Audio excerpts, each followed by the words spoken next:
Mapagpalang gabi po sa bawat isa. And ako lang po ito. Ako lang talaga yan. Ayan. So, muli ho, isang pinagpalang gabi at pagpalain po ng Panginoon ang pagparito po ninyo. At nawa ko ay sa ating pong malapit na magtatapos itong ating pag-aaral po patungkol sa pagsamba, ay meron po tayong kahit pa paano ay na-realize kung ano ba talaga ang totoong pagsamba. So sa unang linggo, natutunan mo natin kung kanino or para saan ba ang ating pagsamba. Sabi sa atin ay dapat sumasamba tayo sa Espiritu at katotohanan. And pangalawang linggo ay tinuro din sa atin sa kung paano mo or yung mga form ng pagsamba na dapat po natin ginagawa. At ano ba dapat yung ibinibigay natin sa pagsamba po natin. Itong nakaraan ay tinalakay din po sa atin kung bakit ba tayo sumasamba. Kaya natakal sa atin yung buhay ni Jesus. At ngayon naman po, sa ating pong pagpapatuloy, ito na po yung ating last po na week ng pag-aaral po nitong worship, itong pagsamba na ating pong tinatalakay. So last week na pala ito ng ating pong buwang February, no? Next week ay March na. March. Sa susunod. So ngayon, ay batay po sa ating pong napakinggan na, ang pagsamba pala ay hindi lang nasusukat sa kantahan. Ang pagsamba pala ay hindi lang about sa kung paano tayo tumalon or pumalakpak or nag-aawitan ng sama-sama. Hindi lang pala yun yung malalim na kahulugan ng ating pong pagsamba. Which is kung makikita ko natin sa ating pong Biblia, totoo naman ho, yung unang pagsamba na nakita ko natin yung life po ni Abraham, na hinandog po ang kanyang pong anak. So, kung ating pong babalikan, nandoon po yun sa Genesis chapter 22. Kung ano po ang ating makikita ko doon, wala naman pong dalang band po si Abraham po doon. Wala pong gitarang dala, wala rin pong mga speaker po nadala si Abraham. Kasi, di ba, alam po natin na inutusan po siya ng Diyos na bagamat ang kasagutan sa kanyang panalangin na magkaroon ng anak ay natupad, pero pagkatapos noon, sabi ng Diyos sa chapter 22, sige nga, ibigay mo ang iyong anak na si Isaac. So, umakyat sila ng Mount Moriah para ihandog si Isaac. Kung makita ko natin doon na talaga namang ang pagsamba ay hindi patungkol sa kantahan, kundi sa kung anong buo ang meron ka. Kaya kung makikita ko natin doon po sa verse 5 ng ating pong Genesis, mula po sa chapter 22, sabi niya dito, kasi mayroon pa po silang kasama, isa pang kasama na kumbaga alalay po ni Abraham. Sabi ni Abraham dito sa kanya pong servant, he said to his servant, stay her with the donkey. So sa kalagitnaan, ang pag-akyat po nila sa Mount Moriah, ay pinaiwan niya yung servant niya. And sabi niya ngayon, I and the boy go over there, dun sa taas ng Mount Moriah. At ano lang ang gagawin nila? We will worship, and then, sabi ko dito, and then we will come back to you. So alam naman ho natin na ang pakay po nila, ialay po ang kanyang anak po na si Isaac. Pero dito pa lang, iba sila nakakapunta sa pinakatuktok. Sinabi niya na, pupunta kami doon, sasamba, pero babalik din kami, kasama itong aking anak. And again, kaya hindi po patungkol sa awitan lang, mababaw lang na kahulugan yung ating alam na worship ay, ano yan, revival night yan. Mga ganong kaisipan, mababaw lang pala yun. And natalakay din po sa atin kung gaano ba or ano ba ang ibig sabihin ng salitang worship. So, dalawang salita na pinagsama, ito ay nangangahulugan ng kahalagahan ng ating dinagalan, ng ating sinasamba. Ito totoo naman yan, sabi nga ako sa atin, makakapagsamba ka ng totoo pag kilala mo kung sino ang sinasamba mo. Makakagawa ka ng itong usapan nating pagsamba kung alam mo kung anong purpose mo, anong layunin mo, or kung sino ba ang sinasamba mo. Ito po yun. At ngayon, bilang magano muna tayo, balik-aral ng saglit. So, kung tingnan din naman ho natin, naaral na ho natin ang biblical ho na meaning nitong ating pong salitang worship. So, tulad ng ating alam, ang ating Biblia ay may dalawang bahagi at ang original po na text po ng ating Old Testament ay Hebrew, and ang ating New Testament naman ay Greek. So pag tinignan mo natin ang salitang worship sa Old Testament po natin, ayaw na mo next.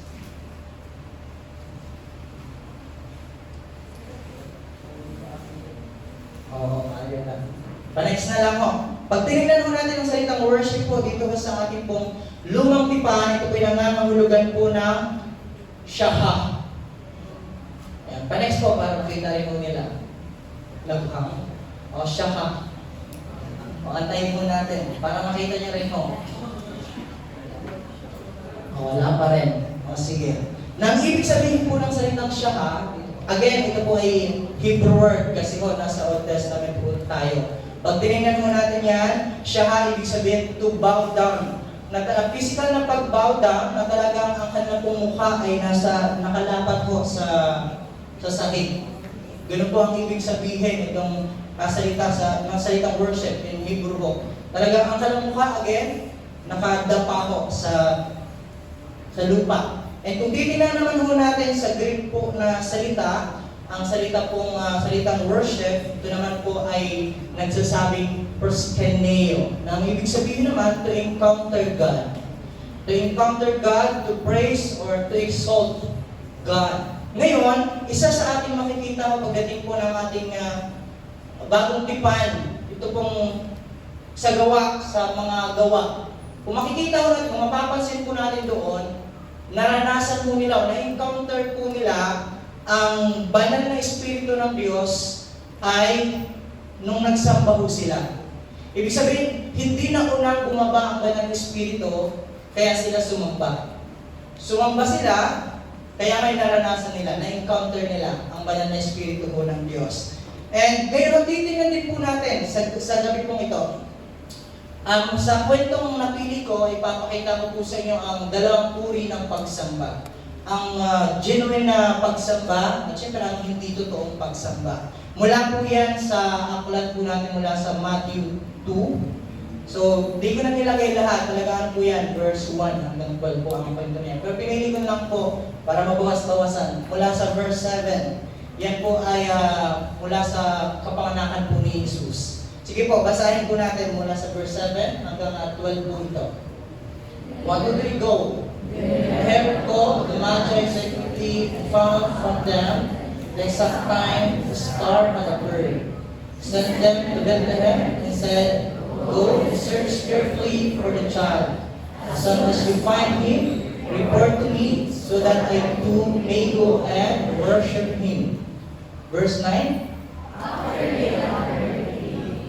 They went on their way, and the star they had seen when it rose with a hand of them until it stopped over the place where the child was. When they saw the star, they were overjoyed. 11. Coming to the house, they saw the child with his mother Mary, and they bowed down and worshipped him.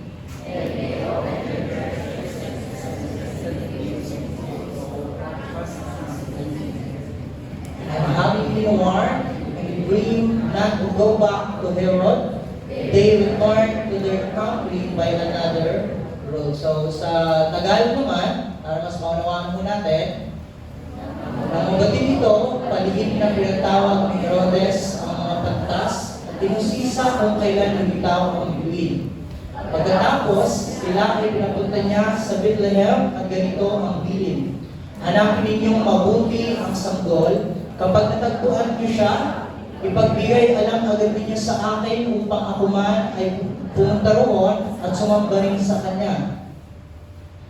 Pagkarating sa bilin ng hari, sila nagpatuloy sa paghahanap. Ang bituin na muna sa kanila mula pa sa silangan ay tumigil sa tapat na kinaruroonan ng bata. Ganoon na lamang ang kanilang kagalahan na makita ang bituin. Pagpasok sa bahay, nakita nila ang bata sa piling ni Maria, kanyang ina. Nagpadrapa sila at sinamba ang bata. Nihandog din nila sa kanya ang mga dala nilang ginto, insenso at tinira. Nang papauwi na ang mga pantas, nakatanggap sila ng babala sa pamamagitan ng panaginip na huwag nang bumalik kay Herodes, kaya nag-iba na sila ng daan pa uwi. Bago tayong patuloy, tayo po ay manalangin. Aming Amang Banal, tunay po na napakabuti sa aming pong mga buhay, tapat kailanman.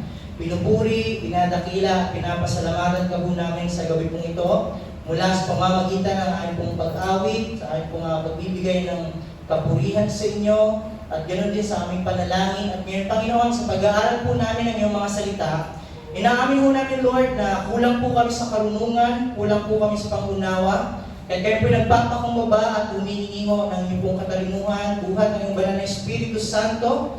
Ipuhin niyo po ang aming mga isipan, Panginoon, na ang aming pong mapag-aaralan at mabawasan po namin mga salita po ninyo ay may sa isip po namin at may sa puso po namin ito, Panginoon. Tulungan mo po kami at ikaw po ang Diyos ang mangusap, magpaalala, mag-encourage at mangako sa buhay ng bawat isang nandito ngayon, Panginoon. Pagpalain mo ang iyong pong tagapakinig, tunay na ikaw po ang Diyos na malulhati sa gabi pong ito. Ito po ang aming pagsusumamo at panalangin sa pangalan ni Jesus.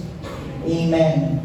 Muli ho, isang pinagpalang gabi po sa inyong lahat. Maaari bang ngangitian niyo naman po ang inyong pong mga katabi? At yan, sabihin mo magandang gabi, kamusta naman po sila? Kamusta naman po ang inyong pong mga katabi? Baka ngayon pala ay may umiiyak na dyan. Wala naman siguro. Pero baka natutulog, meron na. Ayan, paalog naman ng tayo. So muli isang pinagpalang gabi ho sa inyong lahat. And welcome mo muli sa gawain po ng ating pong Panginoon sa gabi pong ito. Ang hangad ko po, ang dalangin ko po sa bawat isang nandarito ngayon ay kamusapan po kayo ni Lord batay po sa kanya pong mga salita na inihanda ko sa atin ngayong gabi. At again, ang pag-uusapan po natin ay patungkol sa totoong pagsamba. At makikita po natin dito sa kwento po na mayroon po tayo, ang tunay ho, yung totoong pagsamba ay hindi po ito patungkol po sa atin. Hindi po ito patungkol sa kung anumang nararamdaman natin, kundi ito'y patungkol sa Diyos po natin. Ngayon, nandito po tayo sa gabi nito, hindi dahil sa ating mga sarili. So kung ganun man, wala namang masama. Kung nandito ka para sumaya ka, or ngumiti ka, o makita ang crush mo, wala namang masama doon. Pero ang malalim na kahulugan at ang kadahilanan kung bakit nandito tayo ngayon, dahil po yan sa Diyos. Amen? Para po sa ating pong dakila at may-ari po ng ating mga buhay. Ngayon, pasukin natin po natin ang ating pong point number 1. Pagpapakita ng tunay, ng totoo, na pagsamba, na worship. Ito po, sabi niya sa ating point number 1, it is not about pretending, it's about submitting mo sa Lord. Yan mo ang makikita ko natin mula sa life nitong mga Magi na mula pa sa silangan. Kung babalikan po natin ang verse 1 and 2, itong mga Magi, alam naman po natin kahit hindi po natin isa-isahin, ang pagkabigay po ng meaning dito sa ating Biblia, sila po ay mga patas, matatalino. Ibig sabihin may mga pinag-aralan, hindi ito basta-basta mga tao, ito pong mga bumisita po kay Jesus. At ang kanilang pagbisita ay mula pa sa napakalayong lugar. Mula pa sa, ibig sabihin, ay hindi lang sila galing sa Parola hanggang Sibilya, kundi napakalayo pa ng pinanggalingan nila para pumuntahan si Jesus. At alam naman po natin sa ating napag-aralan po natin ito, na ang kanilang pagpunta, hindi talaga yung bagong panganak si Jesus. Ang pagpunta nila doon kay Jesus ay 2 years old na po si Jesus.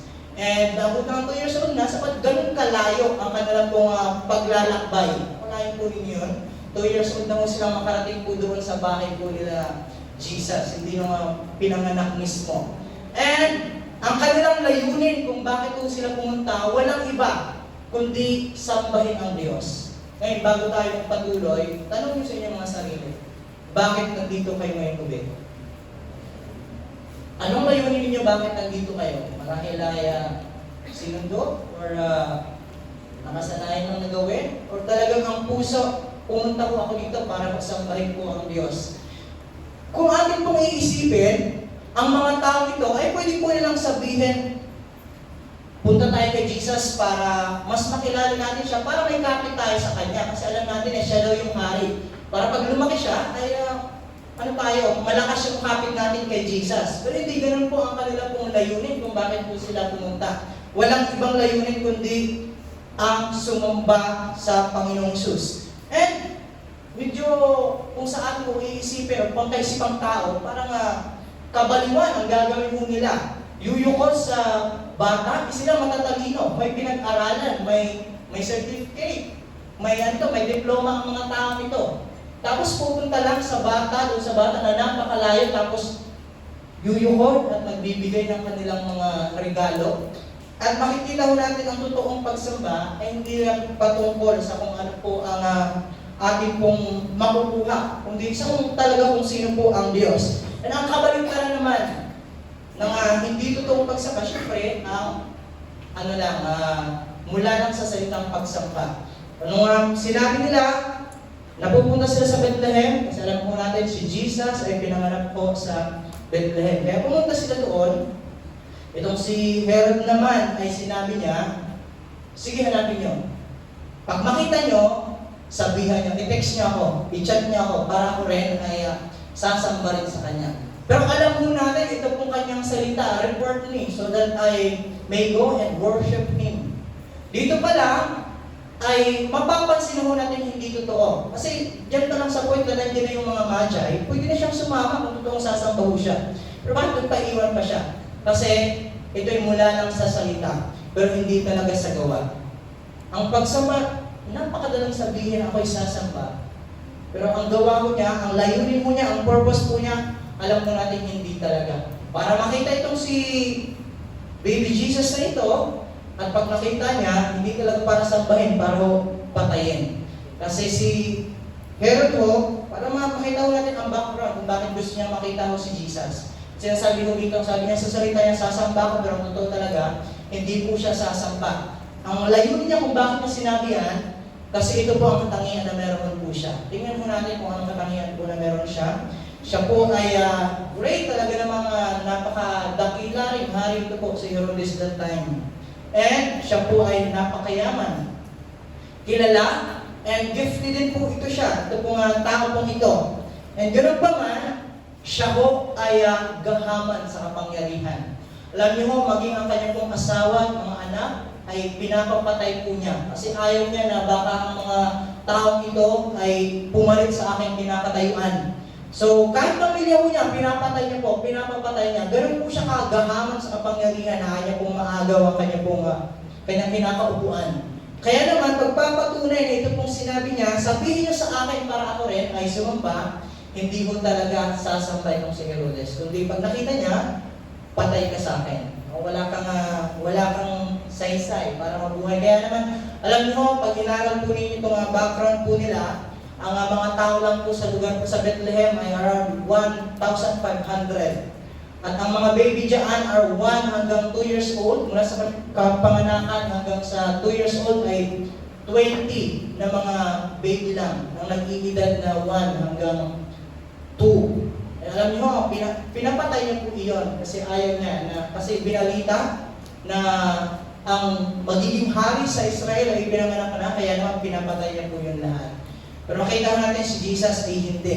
Ngayon, isang pagpapaalala, marami ho ang ating pagsamba ay tulad ho ng taong ito na nagpapanggap lang din sa salita. Marahil kumakamit ho tayo.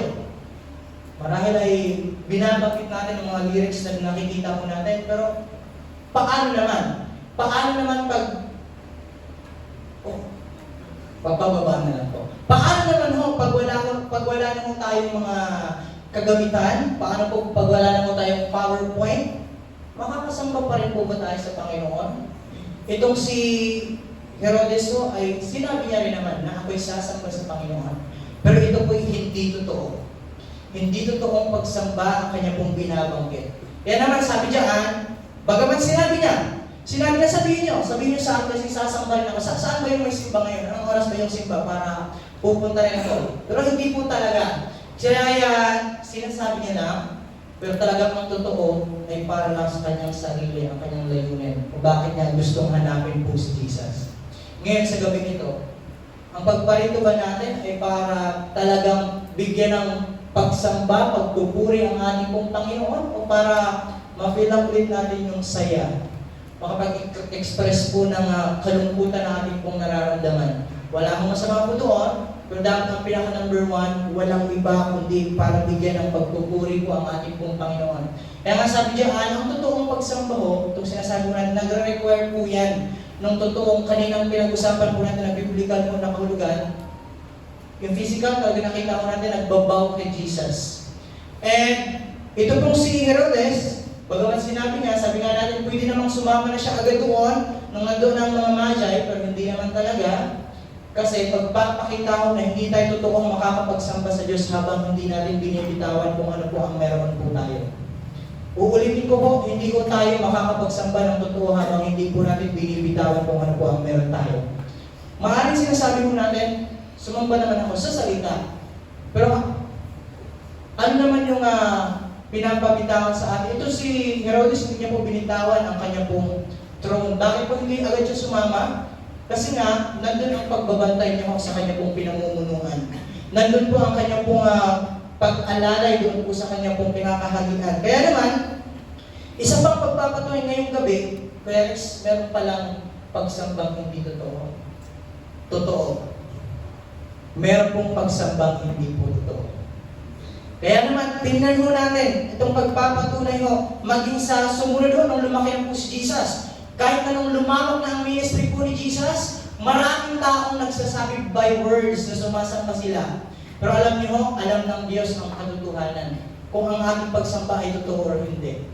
Sabi ho dito ni Jesus, maraming tao ang sabi sa mga labi na sinasamba nila ako. Pero napakalayo naman ang mga puso.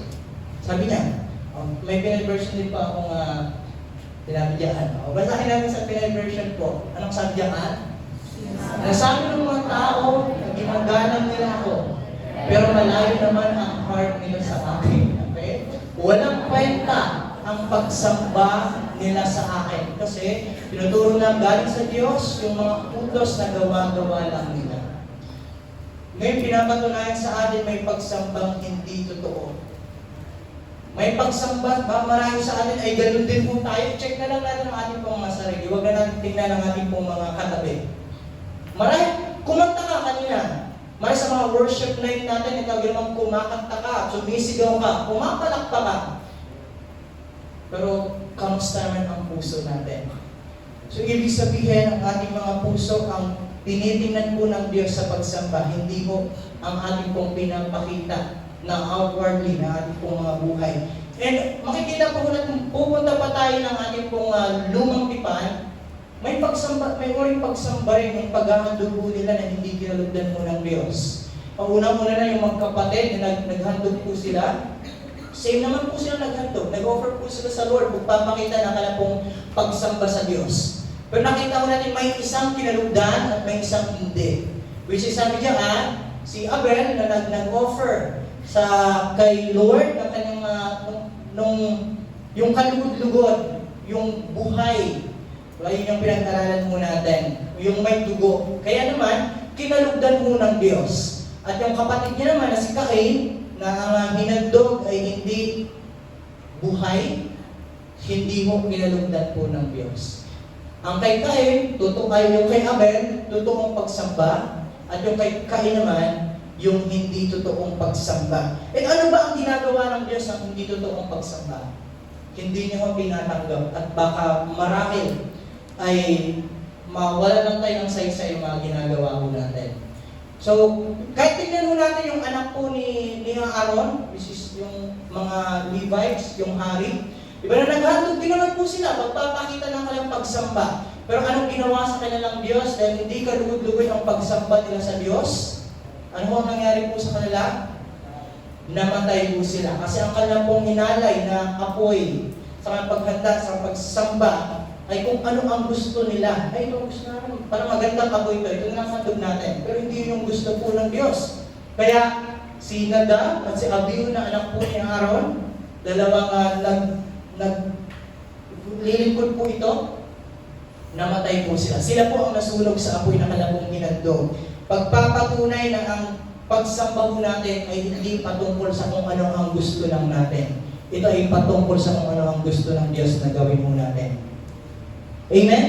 Uulitin ko, ang totoong pagsamba ay hindi po patungkol sa kung ano lang ang gusto po natin, kundi sa kung ano ang gusto ng Diyos. na ating gawin para ho sa Kanya. Kaya ho, ang totoong pagsamba, nagmamatter ko ang ating pong mga puso.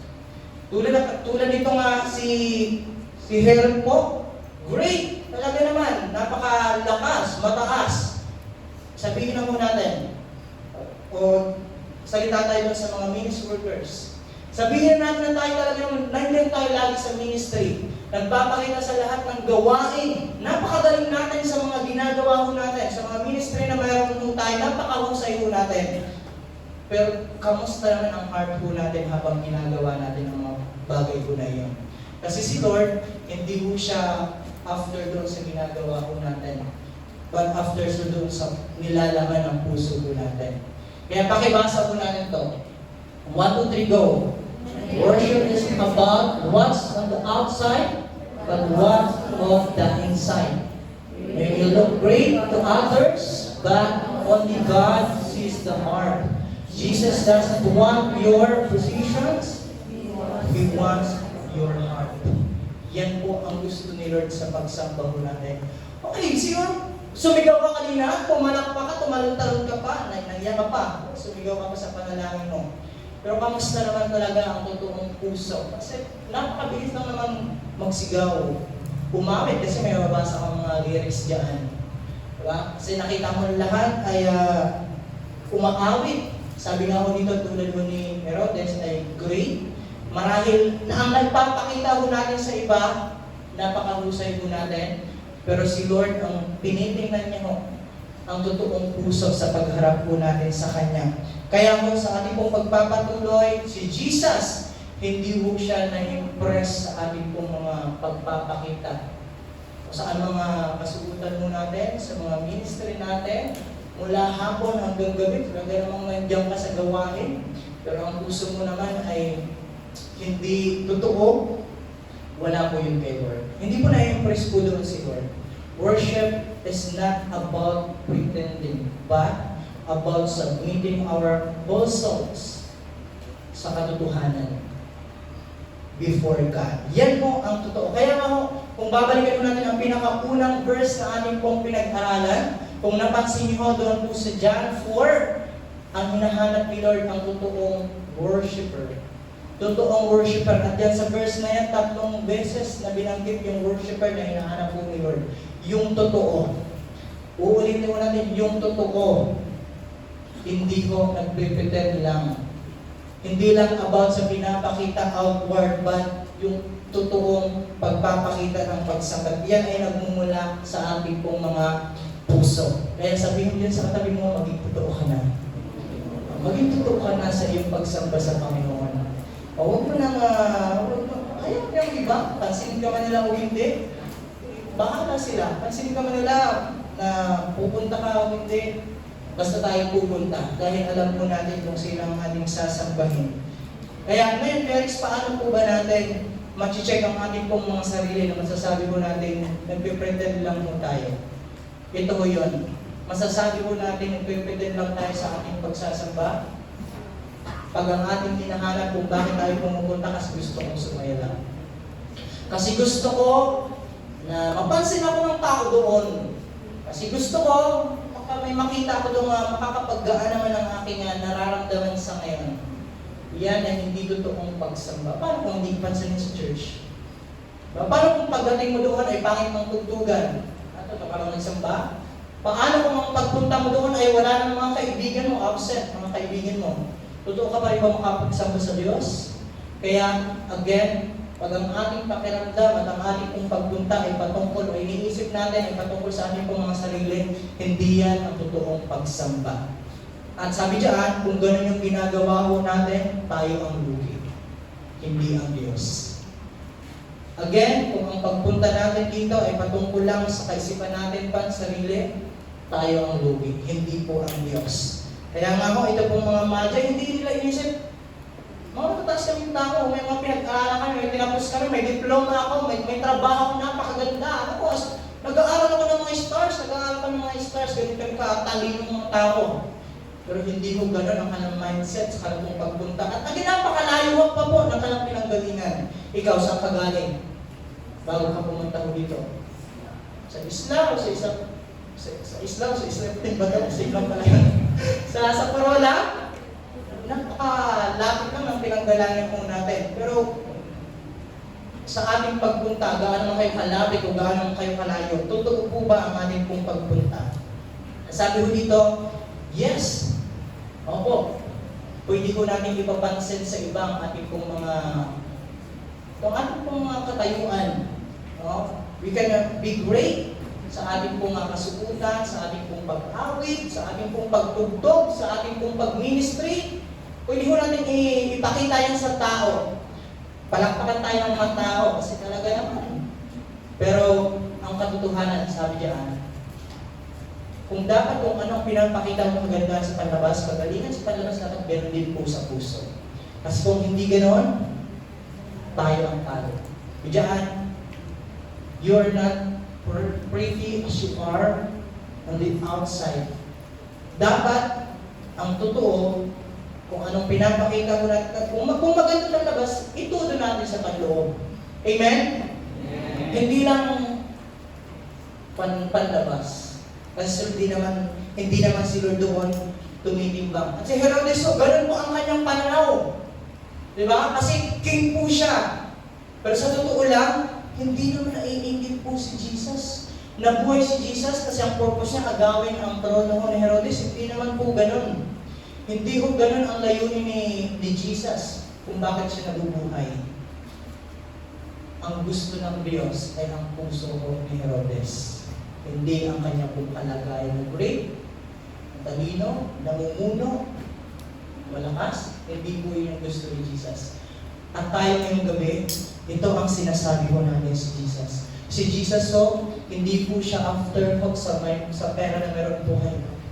Sabi diyan, si Jesus, hindi rin po after sa mga trabaho na meron po tayo. Sa pag-aaral, ang taas ng grades natin sa paaralan, may mga certificates po tayo, may mga medalya po tayo. Ano ka tayo? Hindi po after po si Jesus. Ano po ang gusto ni Lord sa atin? Ang ating mga puso. Kaya po, sa ating pong pagpunta ngayon, ang ating pong hinahandugay sana ito ang ating pong totoong mga puso. Amen? Amen po ba? Sapagkat yun po ang gusto ni Lord. Yung kalugod-lugod. Dahil yan ang sabi niya sa atin, tayo dapat ang handog. At alam niyo mo, ang bunga ng totoong pagsamba, ang nadudulot nitong totoong pagsamba, ay ang spiritual po na blessing. Kasi sila, ano pong na-experience po nila, itong mga magi po na ito, ito pong mga pantas po na ito, walang iba kundi ang spiritual po na blessing. Yung overjoy na hindi mababayaran ng kahit na sino. Yung joy na kahit na anumang gawin ay hindi nila mararanasan kundi dahil lang yan sa kanilang pong pakikitagpo sa Panginoon. Tingnan mo natin ang verse nung sila po'y lumapit na, palapit na doon sa kaya Jesus. At talagang nakita na po nila sa tulong ko ng bituin. Sa mga marami na rin naman ako nabasa na itong pinutungkulan mo dito sa stars, si Jesus daw po yan. Hindi naman po yan nagmamatter. Ang mahalaga nakita ko nila si Jesus. Nakita na si Jesus at ano ang naramdaman mo nila? Yung lubos po na kagalakan na hindi ko mapapantay ng kahit sino. Sa totoong pagsamba, ang bunga ay ang spiritual po na blessing na galing po sa Panginoon. Hindi po yan na ibigay sa kanya ni Herodes. Right? Ano lang, tingnan lang po natin ang sanggay dito kung kaganapan ulit. Nung paglapit po nila, nung hinahanap po nila si Jesus, yung papalapit na po sila kay Jesus, alam niyo, dahil gusto nang sumamba, di ba ba't nandoon po, umarang po si Herodes? Pagpapakita na kung ikaw ay totoong hahanapin mo si Jesus at lalapit ka papunta kay Jesus, may humahan lang po talaga. Experience niyo po ba yan? Gusto mong sumamba pero humaharang ang iyong mga magulang. Kaya pumunta doon, magawa ng simba. Humaharang yung labangan. Humaharang yung mga activities sa paralan. O humaharang yung mga groupmates. May practice daw kayo kaya hindi ka makaka-attend. Diba? Minsan yung humaharang mo sa sarili mo. Tinatamad ka. Kasi Ang sa isipan mo, gusto mo makalapit kay Jesus para sumamba si Jesus. Pero ang tanong, pag may humarang, magpapadala ka ba? Alam niyo, ang kalagayan mo sa ating mga youth ay based po sa dream po natin, marami pong mga kabataan na hindi na ako nakakasampa. Bakit po? Pinipigilan mo ng kanong magulang kasi gabi daw po yung pagsamba. Pero kung ikaw ay dumating sa point na gano'n na papigilin ka ng iyong mga magulang sa pagsamba, siyempre titigil, di ba? Hindi, i-check niya lang. Tanong niyo lang sa iyong mga sarili. Pag sinabi ng magulang mo, huwag ka nang sumamba, huwag ka nang umattend, papapigil ka ba? Ang mga mother mo, hindi po sila nagpapigil. At dahil naman hindi sila nagpapigil nang pumunta po sila, labis na kagalakan mo ang kalabong naramdaman. Amen? Ganun mo. Kasi kung magpapigil mo sila, nakakatakot si Herodes. Ano ba? Siya yung king dito, kaya huwag na tayong tumuloy. Hindi po ganun ang kalabong inisip. Kundi nagpatuloy po sila sa paghahanap po sa Panginoong Hesus. At talaga naman, sa kalabong pagpunta, naramdaman ang totoong kagalakan. O sa ating pagpapatuloy, gusto ko naman kayo tanungin, anong versikulo ba ang nagbibigay ng kagalakan? Meron na ba? Yes, hindi natin ang sagot dyan. Siya lang ang sagot ninyo dyan. Anong mga bagay o sino mga tao ang nagbibigay sa inyo ng kagalakan? Ha? Pera? High grades? Or yung ka-chatmate natin? Or yung katagpuan natin? Talaga naman. Di ba? Pero sila ho, ang totoong nagbigay sa kanila ng kagalakan, walang iba ho, nung natagpuan po nila si Jesus. Yung natagpuan ho nila ang presensya ho ng Diyos sa kanilang mga buhay, yung totoong joy. At hindi nga lang joy ang word na ginag overjoy ang kanila pong naramdaman. Ikaw, saan ang gagaling ang iyong joy? Saan? Saan ho? Kayo lang ang makakasagot niyan. Pero sa atin ho, sa ating pagpapatuloy, ang mga magi, nabuha nila yan nung matagpuan na nila si Jesus. Sa ganun din ho tayo kung sinasabi ho natin ito totoong Christian tinanggap at natagpuan ho natin si Jesus. Sa totoo lang, yung salitang natagpuan, hindi talaga tayo ang pumatagpo. Si Lord ang pumatagpo po sa atin. Amen? Si Lord po ang naghanap po sa atin, sa totoo lang. Hindi tayo ang naghanap po kay Jesus. At sa mga taong naghahanap kay Jesus, ang pangako naman ni Jesus ay matatagpuan natin siya. Bakit kaya natagpuan ng mga magi nito na kahit na napakalayo ng kanyang pinagalingan, ay nakita nito si Jesus? Kasi ang kanyang mga puso ay totoong naghahanap. Amen? Totoong naghahanap. Sabi diyan, just as the magi found the star to find Jesus, ano rin po ang ating pong gagawin tulad ng ginawa ko nila? We must, sabi diyan, basahin ko natin, seek Him with all our hearts. When we earnestly seek Jesus, we will find Him. And our heart will be filled with joy. Yan ang spiritual blessing mo na nakikita o natatanggap po natin kung tayo totoong sumasamba po sa Panginoon. Hindi lamang sa salita, kundi sa totoong mga gawa at pamumuhay po natin. Ay tulad ng ating pinag-aralan, itong pagpagsamba ay hindi naman lang sa araw ng linggo, kundi sa araw-araw ng ating mga buhay. Ngayon ang tanong sa atin, araw-araw ba natin hinahanap si Jesus? Nandun pa rin ba sa ating mga puso ang kauhawan? Nandun, parang gusto kong mag-pray, gusto kong magbasa ng salita mo, gusto kong makinig ng mga salita mo. Nandun pa rin po ba or pag may revival night lang or pag linggo lang? Pero hindi dapat ganun ang ating pong paghangad. Yan ang pangako ni Lord doon sa Jeremiah 29 verse 13. Sabi diyan, kapag hinanap niyo ako, ako'y inyong matatagpuan. Kung buong puso ninyo akong hahanapin. Buong puso ninyo akong hahanapin. Hindi lang patungkol sa attendance, hindi lang patungkol sa salita, hindi lang patungkol sa pagpapakita, kundi buong puso kung bakit po tayo nandito ngayon. Kaya isang pangako sa ating ngayong gabi na maaari po natin panghawakan, pag totoo tayo sasamba, si Lord ang magre-reward po sa atin. Yung pagsamba mong ginagawa sa araw-araw na iyong buhay, hindi ka man ma-appreciate, hindi ka man mapansin, hindi ka man palakpakan ng mga tao, pero si Lord ang magbibigay sa iyo ng reward kung totoo kang sumasamba sa Kanya. Kung totoo mo siyang hinahanap sa araw-araw na iyong buhay. Sa genuine worship comes when we are truly hungry for Jesus. And, sabi dyan, not distracted by the things around us. Sila, dinistract po sila ni Herodes, di ba? Pero nagpa-distract po ba sila? Hindi po sila nagpa-distract kasi nandoon ang kalang hangarin. Gusto namin matagpuan si Jesus. Gusto namin makatagpo ito si Jesus. Gusto namin masamba itong si Jesus. Kaya kahit may mga taong gumugulo sa kanila, kahit may mga nanay silang sinasabihan na huwag ka nang sumamba, nagagalit ang papa nila pag sasamba sila, pag hindi sila nagpatinag po doon. Nagpatuloy sila sa pagsasamba. Amen?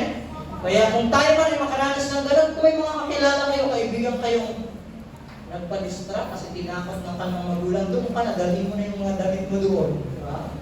Sasama ka, sige, doon ka na matulog. Yun, nagpa-distract sila doon. Kaya alam nyo, bilang isang leader mo ay mahirap kung matayuan kung ang nanay mo ang tumigil, magulang mo ang tumigil sa pag-attend. Mahirap. Or ikaw ngayon na isang anak at may ganun kang magulang. O may kasama sa bahay na ganun. May mga kaibigan kang pinipigilan ka sumamba sa Diyos. Papapigil ka ba? Sinabi ng mga klase mo, huwag kang sumamba muna linggo, mag-practice muna tayo. Ngayon, ikaw bilang isang Kristiyano, totoo mong sumasamba sa Diyos, anong stand mo ngayon? Kailan mo, okay na mga ni Lord eh. Kasi ngayong linggo lang naman. Ngayong linggo lang naman tayo absent, pero alam niyo, sila, kahit may nag-distract po sa kanila, may nag-discourage po sa kanila, hindi po sila nag-discourage. Kasi ang puso nila ay totoo at nauuhaw. Kaya sa gawin pong ito, ang totoong pagsamba na pinapakilala, pinapaalam sa ating unang Diyos, isn't about convenience or status. It's about a deep and personal search for Christ. Personal daw. Diba? Makakaawit ka pa rin ba kahit ikaw lang mag-isa? Walang gitara, walang drums, walang piano, mga acoustic. Makakapag-worship ka pa rin ba sa Diyos? Or pag wala yung kaibigan mo, parang lungkot-lungkot mo, wala kang ganang sumamba kasi wala yung kaibigan mo, di umattend. Kasi pinagalitan ka sa bahay. Alam nyo, ang totoong pagsamba ay hindi po yan nagmumula sa iba. Sa ating hulapan. Amen? Personal search daw for Christ.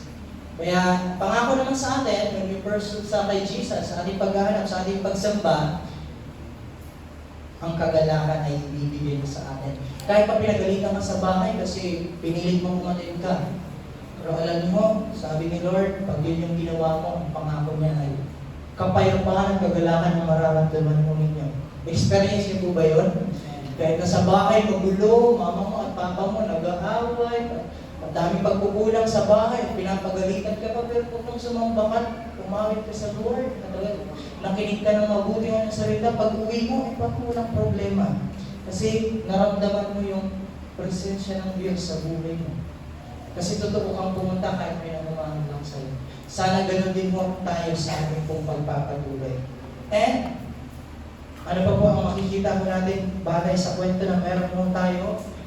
Ang worship po, nag-require din mo ng the best natin. Hindi tulad mga post doon sa TikTok ngayon, sa YouTube, nung yung babae nilulugan. Okay na to.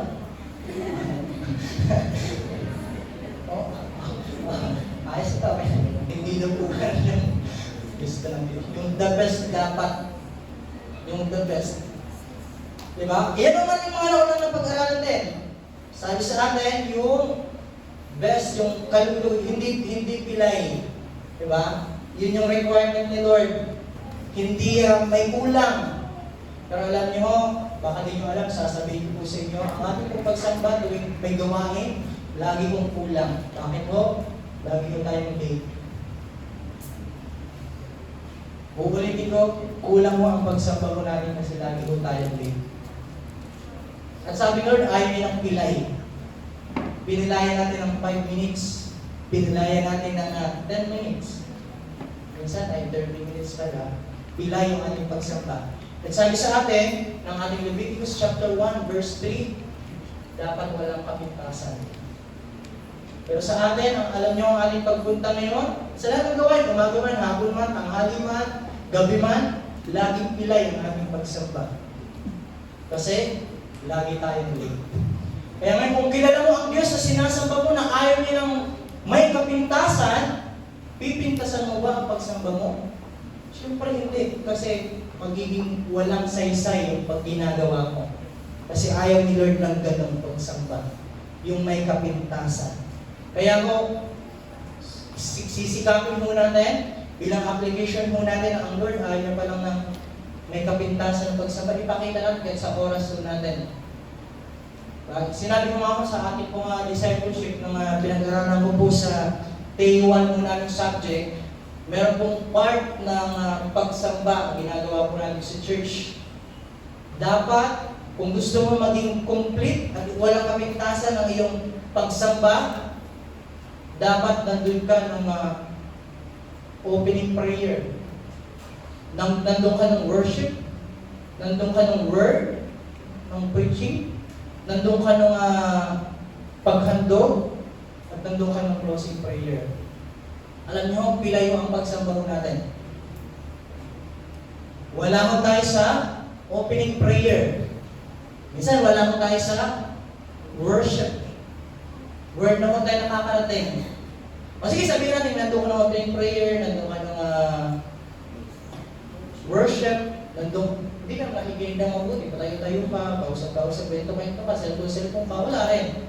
O sabihin natin, nandun ka sa opening prayer, nandun ka sa worship, nandun ka sa word, pero wala ka namang offering, wala kang offering. Sabi na nga, dito ka sa apat, pero ng closing prayer, lumabas ka ng agad. Pila yung ating pagsamba. Kaya kung gusto natin na maging kalugod-lugod ang ating pagsamba, dapat walang kapintasan. Amen? Yun ho ang ating pong tinatalakay para sa mga susunod, alam natin na ang pagsamba ay ganun pala dapat. And dito ho sa ating pong dalawang verse na natitira, ano ho ang ginawa ko nila? Dito na ho yung ating proskeneo na ibig sabihin ang worship. Nagpatira pa sila at sumamba. Sinamba ho nila yung bata. Again, yung sumamba, matataas na tao, may pinag-aralan. May mga certificate sila, may mga medalya sila kasi nag-aaral sila sa mga stars. Pero nagpatira pa sa bata. At kahit bata, kilala nila kung sinong sinasamba na. Si Jesus, ang Diyos ng mga Diyos. Hari ng mga hari, pala kong sinasamba.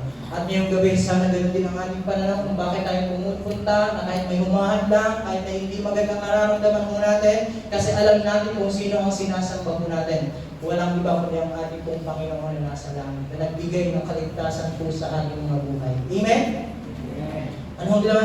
Hinandog nila sa bata ang dalago nilang ginto, insenso, at mira. So, may mga kahulugan din po yan, ang mga kahulugan po na yan, about sa deity po ni Jesus, yung mga bagay po na yan. And, sa ating pong pag-worship sa kay Lord, ang requirement naman po sa atin, walang iba, kundi engage ourselves, sabi dyan, ourselves fully with the Lord, with all our heart, our mind, soul, and strength. Yan ang nais po ng Diyos po sa atin. Kaya ko, yan din mo ang same na sinabi mo ni Tim Keller, sabi niya dyan, worship is ascribing ultimate value to an object and engaging your mind, your heart, your will, your whole being as you will. So ngayon, sa atin, sa ngayon, sa inyo pong pakikinig lang, check na agad natin ating mga sarili. Nasaan naman yung mga mind? Nasaan yung mga heart? Nasaan naman yung mga well-being? At sabihan, ang iyong mga buong pagkatao. At ngayong gabi, sa ating malapit po na pagtatapos, well, bakit pa kailangan natin ibigay ng lahat sa ating pong pagsamba? Kasi bakit? Siya rin naman ay binigay niya ang kanyang the best para sa atin. Binigay niya ang kanyang buong buhay para po sa atin. Kaya kung kilala mo na siya pala ang nagbigay sa atin ng the best niya, ng kanyang buong buhay namatay, bakit hindi mo ibigay ang lahat para po sa kanya? Amen? Bakit sila binigay nila lahat? Napakahalagang mga bagay mo na kailangan nito. Yung gold, yung frankincense, yung mira na meron. Napakahalaga po na. Binigay nila ang best nila. Napakalayo pa ng pinanggalingan nila. Ang lakas nila, yung mind nila, naisip nila, pupunta kay Jesus. Ano yung mind? Yung heart, buong puso kaming pupunta doon, hanapin namin. Nandoon din. Yung well-being nila, yung physical nila, nandoon din. Diba? Kasi kilala mo nila at alam nila kung sino ito. At ngayong gabi, isang pagpapaalala, bakit pa malilate kung pupuntahan mo ay ang Diyos nagmamayari ng buhay mo? Bakit kung magpapalit kung ang kalit mo ay itong Diyos ng lahat ng buong mundo? Kung nauunawaan mo yun, bakit ka magpapahuli kung ang alam mong pupuntahan mo ay pinakamakina sa lahat? Amen? Ngayon, sige nga ulit, basahin mo natin yung malakas. 1, 2, 3, go! Because He gave His best, His life for us. Sa akin, sa iyo, sa ating lahat. Kaya ang sa atin din, ang gusto niya, ibigay ang lahat po sa atin, yung best na meron mo tayo. Sa totoo lang ho, ito, sa ating pong pagpunta, nakita ko lang po, pero ang gandang pagpapaalala, konektado rin naman ho. Ang ating pagpapakita, pagpunta, pagdalo sa mga gawain, sa pamamagitan ng worship po natin, dapat puntahan mo natin, sabi dyan, worship on the worthiness of God, not His wilderness. Amen? Hindi ka pupunta kasi alam mo, Lord, pag pumunta ako, Lord, ganito ibigay mo sa akin, Lord, itong gawin mo sa akin, Lord, dami mong pangangailangan, Lord, mga prayer request ko, Lord, alam mo na, dapat hindi lang hanggang mababaw lang mo yun na pagsamba. Pero sumasamba ka, hindi dahil sa kaya niyang gawin, kundi dahil kung sino siyang Diyos. Amen po ba diyan? Hindi dahil mo sa kung anong bagay na kaya niyang ibigay, kundi sa kung sino siyang Diyos sa ating pong mga buhay. Ang sabi niya, come, worship Him. Not for what He can give, but for who He is. Ngayon, kung na-appreciate mo at tinatatak mo sa isipan mo si Lord, sino ba si Lord sa buhay ko? Kahit ang mga kaibigan ko, kilala ko, sino ba si Lord? Sino ba si Lord? Ano ba ginawa ni Lord sa aking buhay? Kaya kung gano'n yung ating pananaw, sasabahin natin siya ng the best. Hindi lang, okay na to. Pwede na to. Hindi lang gano'n. Kasi alam mo, siya rin naman ay nagbigay ng the best niya para doon sa atin. Maraming Bibleho na nagsasabi kung bakit kailangan mo natin sambahin si Lord. At bakit ba kailangan? At ano ba siya? Kaya sasambahin natin siya sapagkat sabi diyan, siya ay banal na Diyos. Makapangyarihan. El Shaddai, Almighty God. Siya ang sabi diyan, ang lahat. Alam, kilala ko natin, siya ulikha ng lahat, siya may-ari ng lahat, siya ang dakila sa lahat. Mga po nga nag-assist kayo sa tutorial class, alam na alam nyo ang mga pangalan po ng Diyos. El Shaddai, Jehovah Jireh, dami pang mga bagay. Kaya naman, ano pa, ito pa ho, sa Psalm 96, maraming verse po yan, pero ilan po ang sinulat. Sabi, sing to the Lord, a new song, sing to the Lord, all the earth, sing to the Lord, praise His name.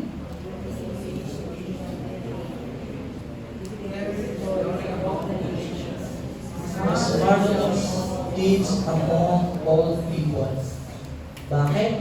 Kailangan namin sabihin ng best natin sapagkat ganyan siyang Diyos. Deserve niyang sabayin ng tingin. Sabi niya, for great is the Lord and most worthy of praise.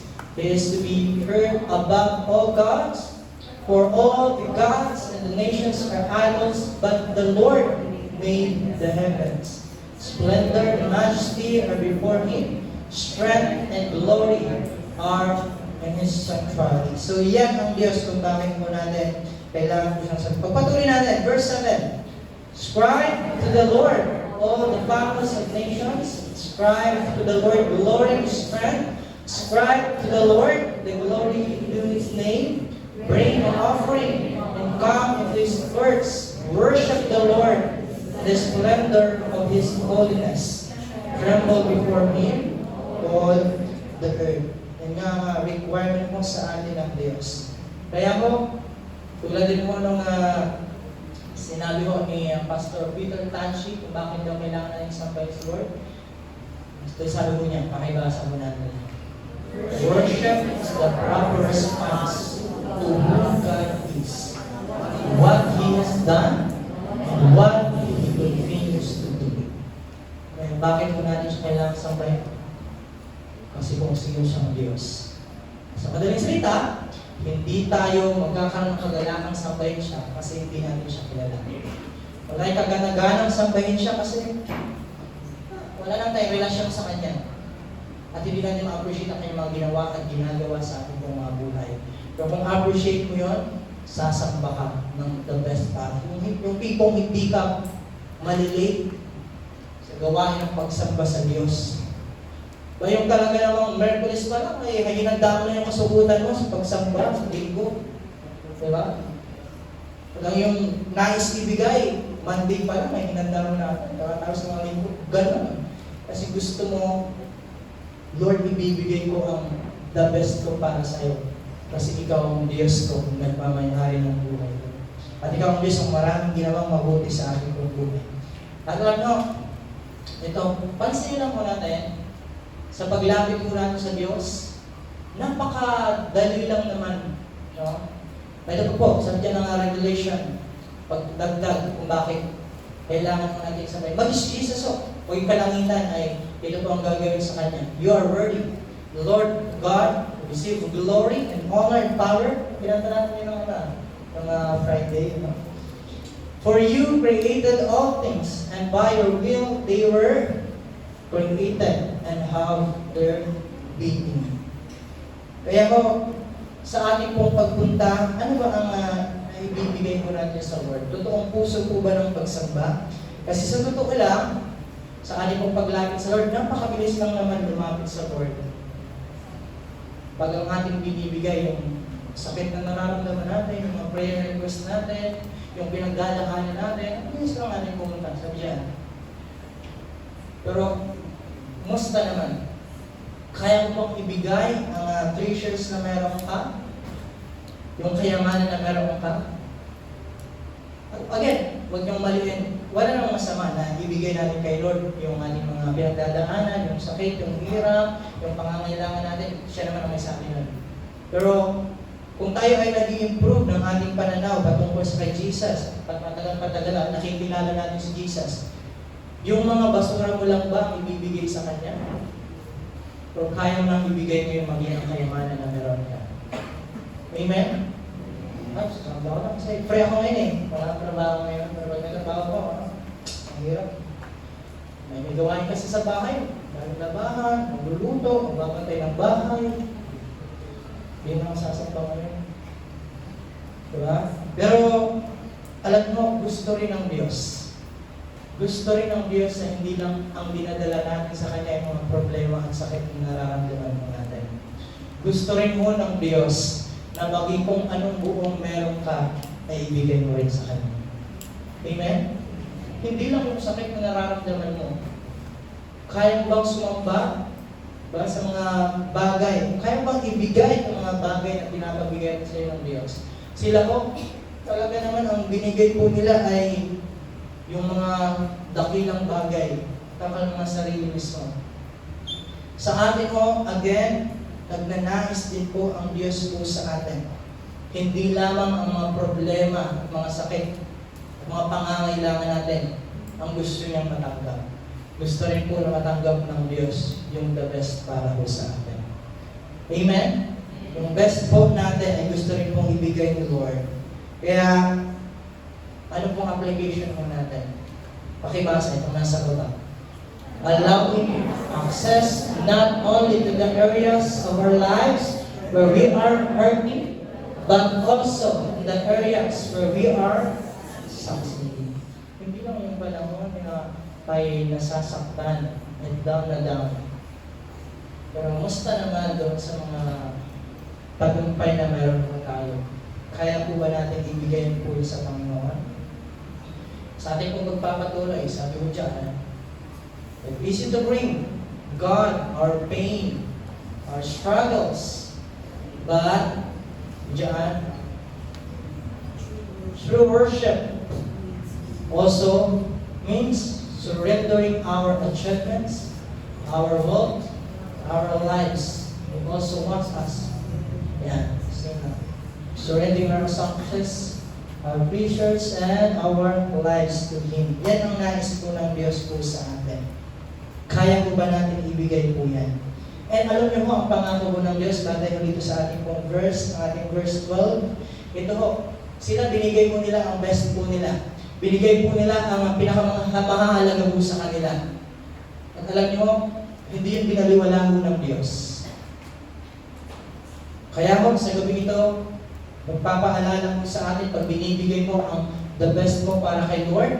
When you open your, mabasa natin lahat po itong bagay mo na ito.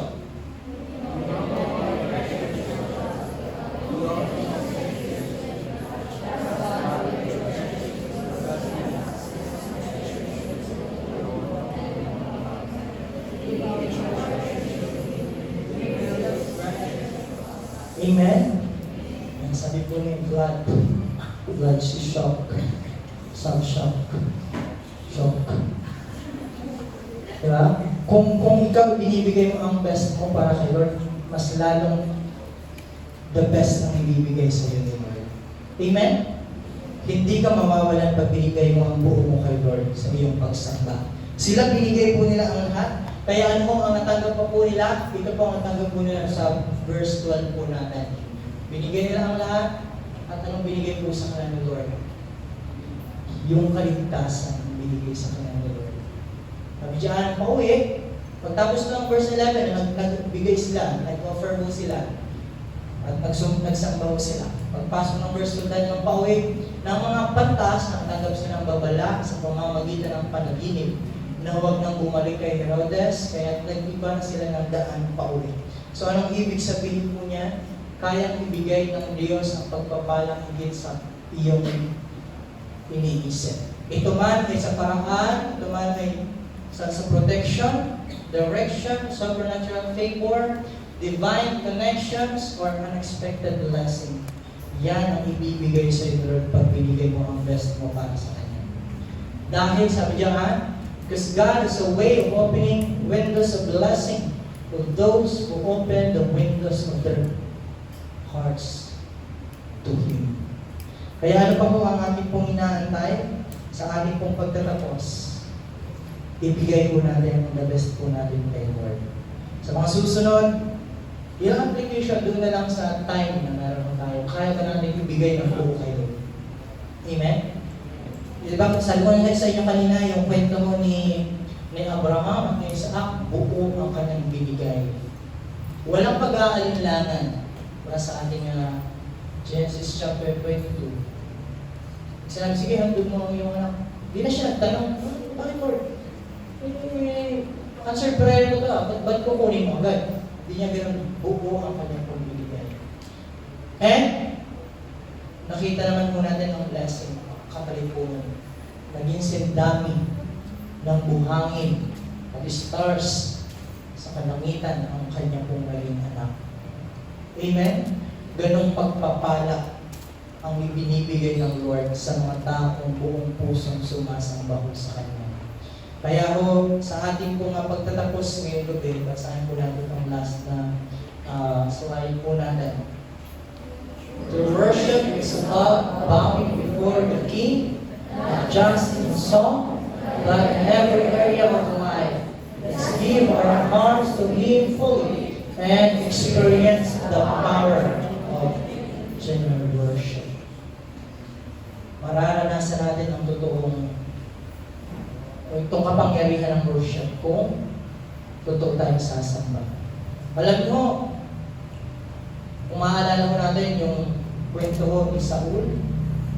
Kasi Saul, isang pagpapakita ng power ng worship. Sinasalikod siya ng masamang spirito. Di ba? Anong ginagawa ni David? Worship si David. At anong nangyayari sa masamang spirito? Lumalayas, umaalis. So, ang problema naman tayo sa buhay ay kung maniniwala lang ang worship ay may kapangyarihan, magagawa sa. Pero sa pag-awit ko, diba yung wall of Jericho, worship sa pamamagitan ng pagsigaw nila, anong nangyari sa wall of Jericho?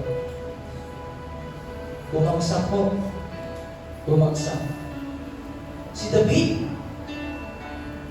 na may kalabang malaki, winworship niya ang Diyos. Binigyan niya ng glory ang Diyos. Bumagsak. At kung mapansin niyo, pagbagsak po ni Goliath, hindi po patalikod. Ang pagbagsak po ni Goliath, kahit nasa noo, tinamaan, paharap. Ang power po ng worship, ay ang nakaraan. Nakita rin po natin, ang mga tanikala ay natanggal sa pamamagitan ng worship. At ngayong gabi, sa ating pong pagpapatuloy, anong mga tanikala ang meron po kayo? Anong mga problema ang meron po kayo sa sarili, sa pamilya, sa pag-aaral, sa relasyon mo, sa mga magulang mo, o sa ministry mo? Anong bigat, anong hirap, anong sakit ang meron ka ngayon? Kung naniniwala kami kapangyarihan ng totoong pagsamba sa Diyos, ibibigay sa iyo ng Diyos ang blessing na hindi mo kayang tulubos isipin kung totoo kang sasamba sa Diyos. Sige mo, tayo po'y tumayo sa gabi pong ito. Ipaawitin po natin yung last po natin hinawin kanina. Pagsamba sa Diyos, kung totoo, and tulad ng pinakita sa atin ng worship ay may nagagawa sa ating mga buhay, idaanin po natin at maranasan natin yung gawin. At pag-alin ng worship po natin. Alam mo si Jesus, na ng Espiritu mo sa puso inyo. And yun, hingi rin natin ang tawad. Lord, patawarin mo kami kung mahabang panahon na kami po ay dumadalo sa mga gawain, pero di po totoo yung pagsamba mo namin, Lord. Dumadalo lang kami kasi gusto namin sumaya, gusto namin makita, or ano yan, hingi natin tawad kay Lord. Bigyan tayo ni Lord ng puso na handa po sumamba ng totoo. Genuine worship sa Lord. Yes, Lord God, speak to us. Give your songs, Lord. Worship you, Jesus.